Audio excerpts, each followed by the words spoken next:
In 1902, a young clerk stepped off a steamship in Cape Town with little more than a suitcase and an eye for stones. Within a single lifetime, his family would control the price of nearly every diamond on Earth and become the richest dynasty in all of Africa. This is the story of how one immigrant turned a hole in the South African ground into a global empire. An empire so powerful, it convinced the entire world that a rock dug from the dirt was worth a year's salary. The Oppenheimers didn't just sell diamonds. They invented the idea of the diamond. They taught a planet to fall in love with a stone, then quietly owned the supply of that stone for almost a century. And behind the sparkle is a story of cartels, of secrecy, and of a single family that learned the most valuable thing in the world is not the diamond itself. It is the power to decide what the diamond is worth. Our story begins not in South Africa, but in a small German town called Friedberg in 1880. Ernest Oppenheimer was the son of a cigar merchant, the fifth of 10 children. In a family with money for ambition, but not for luxury, there was no diamond fortune waiting for him. There was no inheritance. What the Oppenheimers had was a network. Brothers and cousins scattered across the diamond trade of London and Europe. And at 16, Ernest was sent to London to learn that trade, sorting rough stones for a diamond firm, learning to judge a gem by weight and light and instinct. He was good at it. Good enough that in 1902, at just 22 years old, the firm sent him to the place where the diamonds actually came out of the earth. Kimberley, South Africa. By the time Ernest arrived, Kimberley was already a legend. Decades earlier, the discovery of diamonds here had set off one of the great rushes in human history. Tens of thousands of men had descended on a patch of dry South African veld and dug by hand with picks and buckets until they had carved out the largest hole ever made by human beings. They called it the Big Hole, and out of that hole had come the first great diamond empire, built by a man named Cecil Rhodes. Rhodes had done something no one else thought to do. Instead of competing with the thousands of small diggers, he bought them. One claim at a time, he consolidated the chaos of Kimberley into a single company. He called it De Beers. By the 1890s, De Beers controlled the overwhelming majority of the world's diamond production. Rhodes had proven a dangerous and beautiful truth. A diamond's value did not come from how many existed. It came from how many you allowed onto the market. But Rhodes died in 1902, the very year Ernest Oppenheimer stepped off that steamship. The throne of the diamond world was in a sense empty, and the quiet German clerk sorting stones in Kimberley was paying very close attention.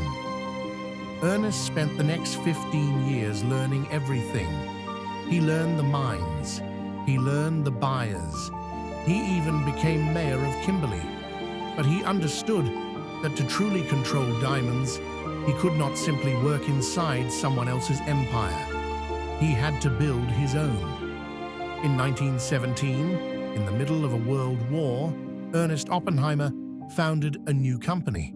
Looking for capital, he turned to American financiers. And to honor them, he gave the company a deliberately grand, international name: the Anglo-American Corporation. It began with gold, not diamonds.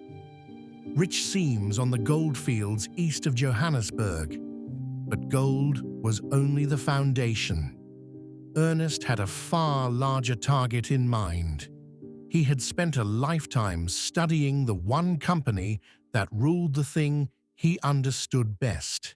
He was going to take De Beers.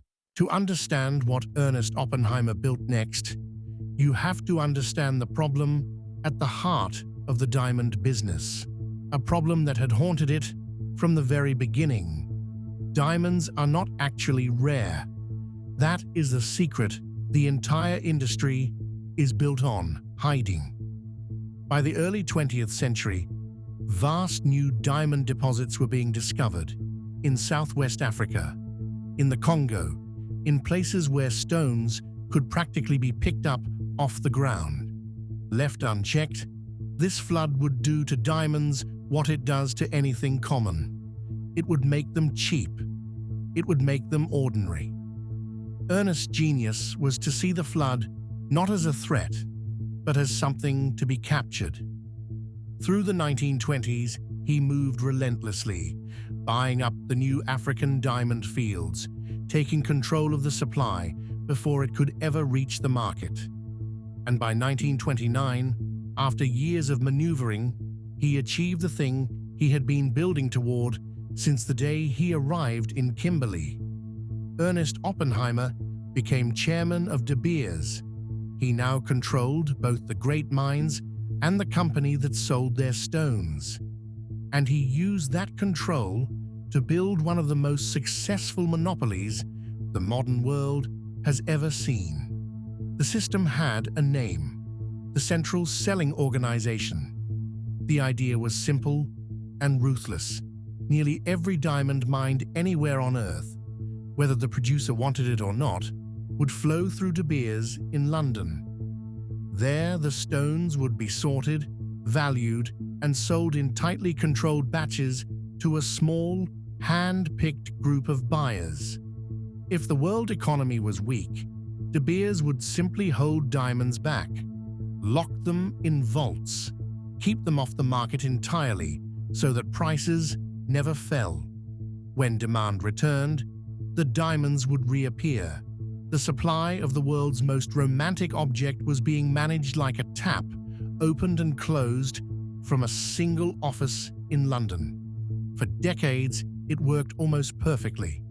By controlling supply, the Oppenheimers controlled price, and by controlling price, they made themselves indispensable to every jeweler, every miner, every nation that touched the diamond trade. But Ernest understood that controlling supply was only half the machine. A monopoly on a product nobody wanted would be worthless. He needed the world to want diamonds, not occasionally, but constantly and forever. So in 1938, De Beers turned to a Philadelphia advertising agency with an unusual request: not to sell a particular diamond, to sell the idea of the diamond itself. The campaign that followed became one of the most successful in the history of advertising. It tied diamonds to love, to marriage, to the most emotional purchase a person would ever make. It quietly established a rule that had never existed before: that a proper engagement demanded a diamond ring, and that the ring should cost a significant share of a man's income. And in 1947, a copywriter working late produced 4 words that would change the global economy of romance forever. A diamond is forever. It was perfect. If a diamond is forever, then you never sell it. It never returns to the market to compete with new stones. Every diamond ever sold simply disappears into a drawer, a safe, a family, removed from circulation for good. The slogan didn't just sell diamonds, it protected the monopoly that sold them. By the middle of the 20th century, the Oppenheimer machine was complete. They controlled the mines, they controlled the supply, they controlled the price. And through that single, immortal idea, they had reached into the hearts of ordinary people on every continent and convinced them that love itself was best measured in carats. When Ernest Oppenheimer died in 1957, he left behind something far greater than a fortune. He left behind a system, and he left it in the hands of his son. Harry Oppenheimer would become one of the most powerful men in Africa. Chairman of both Anglo-American and De Beers, He controlled a sprawling empire of gold, diamonds, coal, and industry that touched a vast share of South Africa's entire economy. For decades, the Oppenheimer family was not simply rich. They were, in many ways, the financial engine of a nation. But a fortune this large, in a country like this, could never stay separate from the country itself. The Oppenheimer empire grew to its full size during the era of Apartheid, South Africa's brutal system of racial segregation. The deep mines that fed the family's wealth ran on the labor of hundreds of thousands of black African workers, paid a fraction of what their work was worth, living in conditions the world would later condemn. Harry Oppenheimer occupied a complicated place in this story. Publicly, he was a liberal, a vocal critic of apartheid, a funder of opposition politics, a man who argued that the system was both morally wrong and economically self-defeating. And yet his family's fortune had been built and continued to grow within that very system. It is a contradiction historians still debate. The richest man in the country condemning the order that had helped make him rich. When apartheid finally fell in the 1990s, the Oppenheimers faced a new world.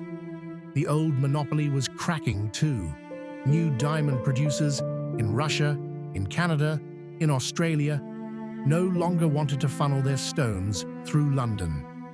Governments began treating the diamond cartel as exactly what it was, and the 100-year grip of De Beers on global supply slowly, irreversibly began to loosen. The last Oppenheimer to lead the empire was Ernest's grandson, Nicky.